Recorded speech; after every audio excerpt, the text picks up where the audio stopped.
All right. I hate clean boards. When I was teaching in Sarasota, they installed my interactive whiteboard, and they had it was replaced. Rather than cutting out the middle section of the actual dry erase board, they cut two different sections, and then they were going to haul away the one that was the length of my room. And I said, "Where's that going to go?" And they said, "A warehouse." And I was like, "Well, that's not going to be helpful to the students." I said, "Is it okay if you just put it on the opposite wall?" And they said, "Well, you'd have a lot of dry erase board." As though that were a problem.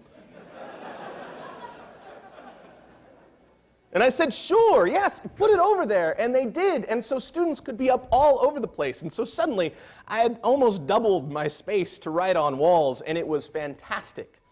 Well, in my classroom at SLA, it wasn't designed in those original blueprints as a classroom. In fact, when my room calls down to the front desk, it comes up on the caller ID as Copy Center. Architects have greatly informed my teaching pedagogy.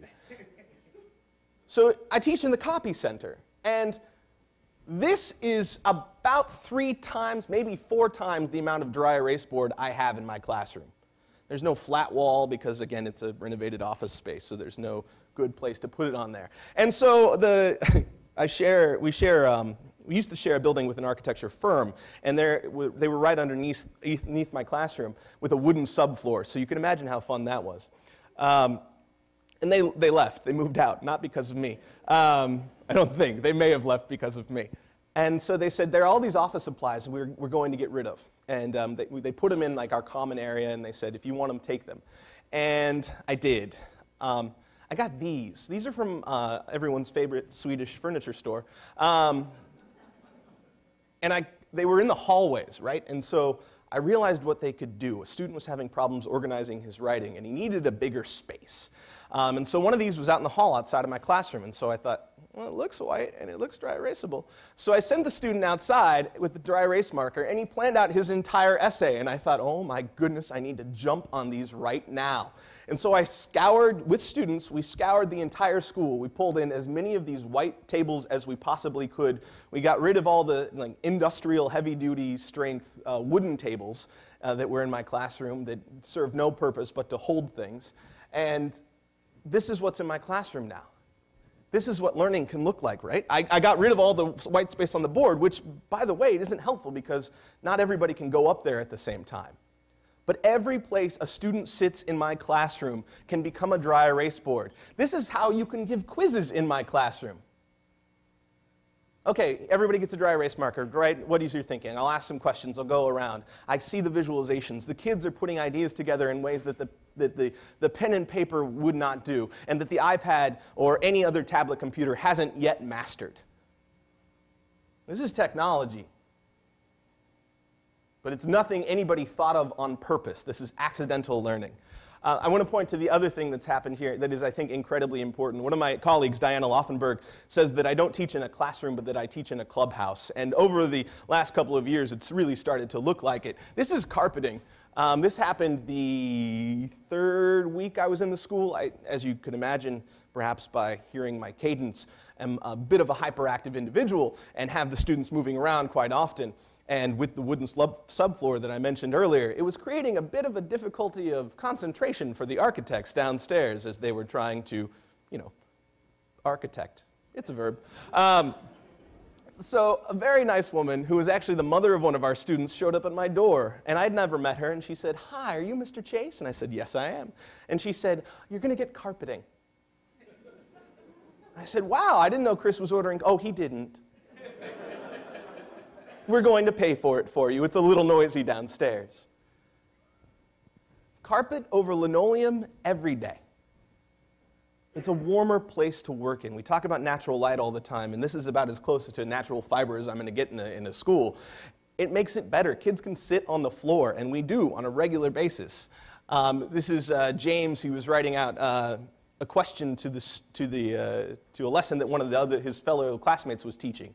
And so the kids have involved this in their practice as well. He said, okay, I want you to write this out, he said to his class. And so he handed out the dry erase markers, and he knew that the kids could write on the dry erase tables. It's changing the way they think. It's allowing for that playfulness of concept and idea that I think is so incredibly important. Chris talked about this a little bit, and I'm going to focus just on this core value because to go over all 5 would be to take up the rest of the day. Collaboration is incredibly important, and one of the things that is in my heart as a teacher is that we create, these are all teachers. These are all the teachers, my colleagues at the school.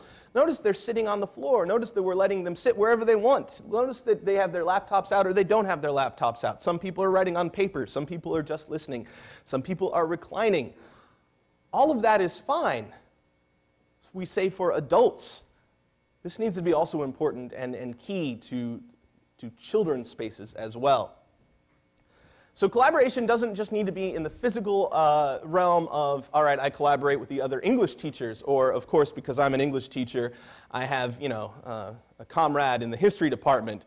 I teach a class, an elective course this semester called Food, and it looks at the convergence of science, culture, and literature, where they all meet at the nexus of food and how we define that. And so we were looking at the idea that the major cinemas want an exemption from the Food and Drug Administration's recent requirement to print nutrition information. They don't want to tell you what's in popcorn. They said, because people don't come here for the food, they come here for the movies. It's not our primary concern. It's 1/3 of their gross profits. So we talked about this. We read this article. We talked about the movie-going experience and all of that. And I went down to VK, who is one of our teachers of science, and I said, I remember 3 years ago you talked about this experiment you did with the 9th graders. This is going to be gross. He said, yeah, let's do that. That's fantastic. So during class, I just walked down the hall with my class into VK's. His class was doing something else. He set us up with the experiment, and we ran it. This white stuff here is the plastic that coats popcorn. When you do a microwave bag of popcorn, they put plastic in it to protect it and keep it from setting on fire. So our students separated the plastic from the popcorn using sulfuric acid or hydrochloric acid. There were 2 acids involved. Both of them freaked me out. This is the popcorn, by the way, that's been eaten away. This white stuff is a handful of microwave popcorn. I had the space and the time, and I had an administrator who encouraged me to collaborate in a whole different kind of way, right? I didn't need to sit down for a week and come up with a unit plan with VK. I just needed to know what he was doing, and I needed to be curious as a teacher to do that. And so I walked down the hall and asked a question. And that's what spaces need to do. This is in our office. This is in the office at SLA, and students, in the same way that they can walk into Chris's class, can walk into the office at any point in time. There was a student who was having trouble with her math, and there's a math teacher. And she said, Mr. Latimer, can you explain this to me? And he said, yeah, and he talked to her about it, and she said, I'm just not getting it. This is dry erase board. I don't know, it makes it sound like the only thing I love is dry erase boards. I realize that now. This is a dry erase board in our main office. He erased whatever was up there, and he walked the student with it. This was on his prep period or lunch period, and that was it. That was a lesson. It can happen anytime, anywhere, on any space.